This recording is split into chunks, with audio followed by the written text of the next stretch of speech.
Chapter number 2 बहुपद। आज हम देखने वाले हैं एक्सरसाइज 2.4। सब देख रहे हैं बुक में? Yes sir.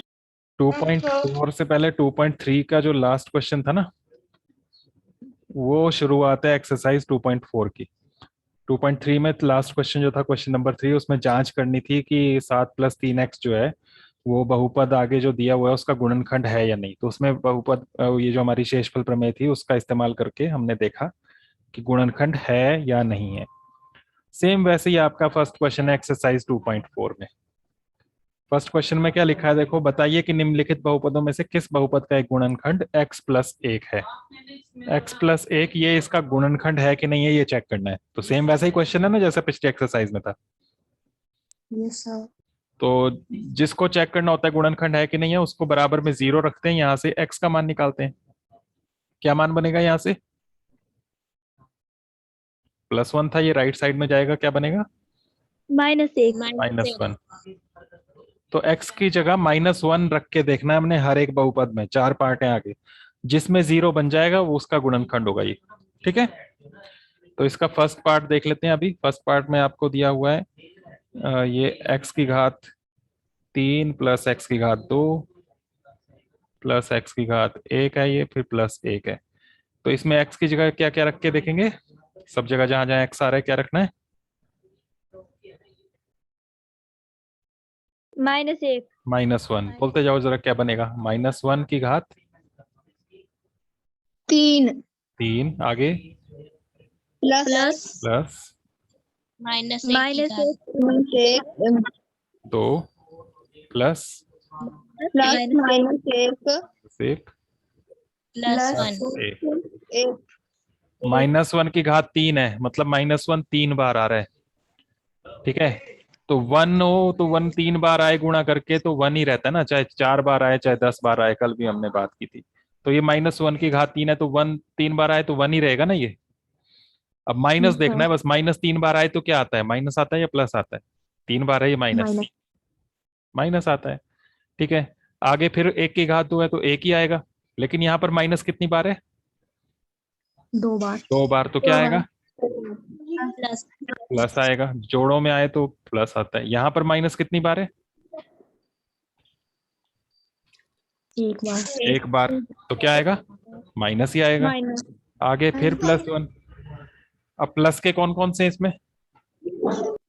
ये है प्लस का एक, ये है प्लस का एक। कितने हो गए प्लस के? +2। माइनस के कितने हैं? 2। माइनस के भी 2। 2 - 2 कितना हो गया? 0। इसलिए ये जो आपको दिया था x+1, इस बहुपद का गुणनखंड है कि नहीं है? क्या लिखोगे? गुणनखंड है। गुणनखंड है, क्योंकि 0 आ गया, ये शेष 0 आ गया, इसका मतलब गुणनखंड है, पूरा पूरा भाग कर देगा ये। शेष 0 का मतलब यही है ना। तो हम शेष निकाल रहे हैं, ये शेषफल प्रमेय से ये 0 बन गया, इसलिए हमने लिखा गुणनखंड है। अगर 0 नहीं आता तो लिखना था गुणनखंड नहीं है। इसके बाकी 3 पार्ट्स और हैं, नंबर 2 3 4। कर सकते हो कि कोई पूछना है इसमें?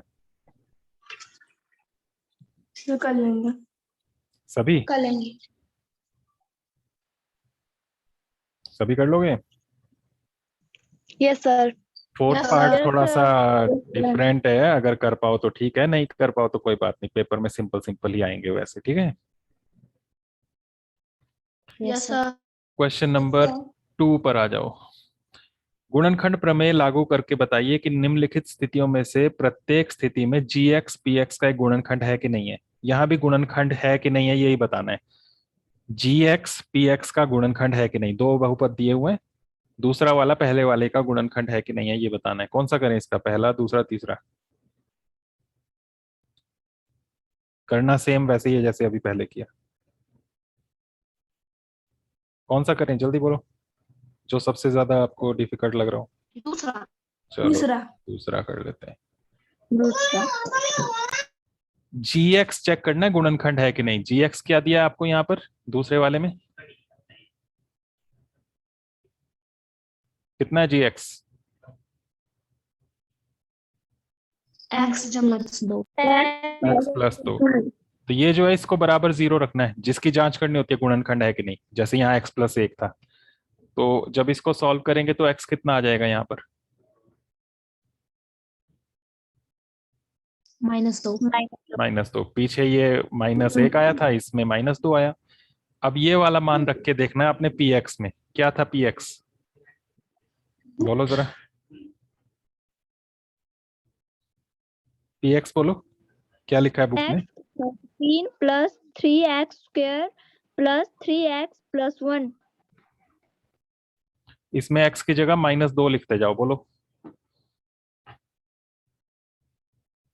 -2 की घात 3 -2 की घात 3 -2 की घात 3 प्लस x की घात 2 x नहीं, x नहीं, यहाँ x की जगह क्या लिखना है? लिखना है फिर की घात -2 की घात 2 प्लस 2 3 और -2 ब्रैकेट लगाना, गुणा है ये, प्लस जमा 1। अब ये 2 की घात 3, 2 की घात 3 मतलब 2 गुणा 2 गुणा 2 कितना हो गया? 8 8। 8 आ गया। -3 बार है देखो, तो माइनस का 8 हुआ ये। यहाँ पर 2 की घात 2 मतलब 2 गुणा 2 कितना हुआ? 4 4। साथ में शुरू में 3 भी था, कितना हो गया? गुणा 3 और हो गया +6। अच्छा, 3 है फिर 2 है, 2 बार 3 गुणा 2 गुणा 2, 3 दूनी 6, 6 दूनी 12, तो 12 आएगा। माइनस कितनी बार है पूरे में? माइनस यहाँ पर 2 बार, तो प्लस बन जाएगा ना। समझ गए ना इसको? Yes sir. आगे 3 गुणा 2 6 6, माइनस कितनी बार है? एक बार एक बार है, तो क्या आएगा? माइनस आएगा ना। और आगे Yes, प्लस sir. 1। प्लस के कौन कौन से हैं इसमें? +12 और +1 कितने हो गए? +13 और माइनस के क्या क्या हैं? -60 और -, ये कितने हो गए माइनस के? -14। यहीं से तो प्लस के हुए 13, माइनस के हुए 14, कितना हो गया अब ये? -1 ये बन गया। अब ये 0 बना कि नहीं बना, ये नहीं देखना आपने, ये आंसर नहीं हुआ, ये ध्यान रखना। ये शेष निकाला, शेष -1 आया और ये 0 नहीं है। 0 नहीं है इसका मतलब ये gx जो था ऊपर वाला, ये इस नीचे वाले का गुणनखंड है कि नहीं? नहीं है। गुणनखंड नहीं है, ऐसे लिख देना आपने, ठीक है। ये आंसर हुआ है। तो अगर ये 0 आ जाता तो लिखते गुणनखंड है, नहीं आया तो लिखेंगे गुणनखंड नहीं है। ओके। Yes sir. ये जो 2 पार्ट्स बचे फर्स्ट और थर्ड, कर लोगे ना इसके? Yes sir. तो क्वेश्चन नंबर 3 पे आ जाते हैं। k का मान ज्ञात कीजिए जबकि निम्नलिखित स्थितियों में से प्रत्येक स्थिति में x-1 px का गुणनखंड हो। यहाँ पर x-1 पहले से दिया कि गुणनखंड है, तो k का मान निकालना है। कौन सा करें इसमें? यहाँ भी वही गुणनखंड वाला ही है, यहाँ भी शेषफल प्रमेय ही इस्तेमाल करनी है। कौन सा पार्ट करें बोलो?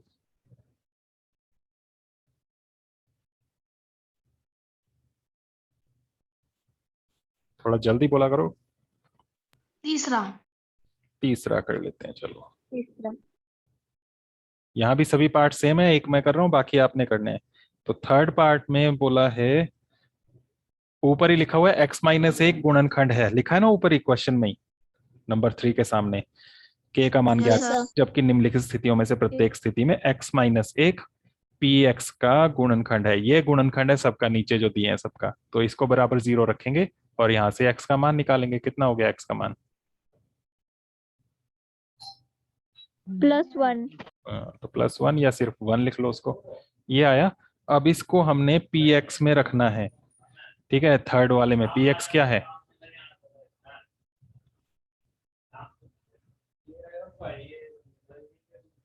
जल्दी बोलो जल्दी।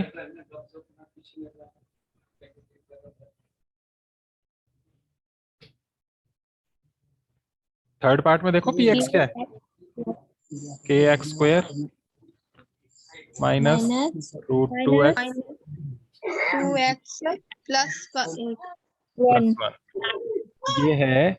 और इसमें हमने x का मान 1 रखना है, और ये जो है x-1 ये इसका गुणनखंड है, पहले से बताया है। तो इसका मतलब ये 0 के बराबर बनेगा, ठीक है। जैसे पीछे हमने किया, यहाँ पर 0 नहीं आया था क्योंकि गुणनखंड नहीं था। यहाँ पर पहले से ही बोला है कि गुणनखंड है, तो ये इसके बराबर में हम पहले ही 0 रख लेंगे। हमें ये k ढूंढना है, k, ठीक है। समझ गए? यस तो सर k x की जगह क्या लिखोगे? 1 का स्क्वायर माइनस √2 और आगे 1 1 आ जाएगा, फिर से ये गुणा में +1 इज इक्वल टू 0। k गुणा 1, 1 का वर्ग 1 ही होगा ना ये, तो सिर्फ k ही आ गया ना यहाँ पर, k गुणा 1। k को 1 से गुणा किया, k आ गया, माइनस वर्गमूल 2 को गुणा किया 1 से, तो वर्गमूल 2 आ गया, प्लस 1 है आगे और बराबर 0। यहाँ से k का मान निकालना है, k बराबर बताओ क्या बनेगा? राइट साइड में जाएगा जब ये, तो क्या बनेगा? माइनस था ये वर्गमूल 2, प्लस का आ गया और 2 माइनस 1 माइनस का 1 आ गया। बस k का मान निकालना था, ये निकल गया, ये आंसर हो गया। तो यहाँ पर आपको शेष निकाल कर चेक नहीं करना था, यहाँ शेष पहले से ही पता है कि 0 है।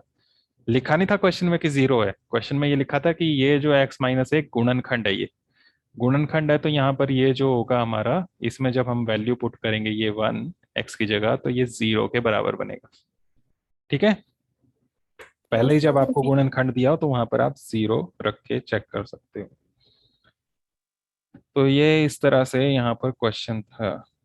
उसके अलावा आगे क्वेश्चन नंबर 4, 5 और है, इसके भी सभी पार्ट्स कर लेना पहले, तो क्वेश्चन नंबर 3 के भी, ठीक है। यस सर सेम इसी तरह से करने हैं बाकी भी। क्वेश्चन नंबर 4 और 5 जो है ना, इसमें गुणनखंड ज्ञात करने के लिए कहा है।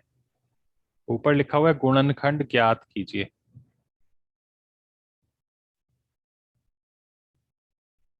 ऐसे लिखा हुआ है।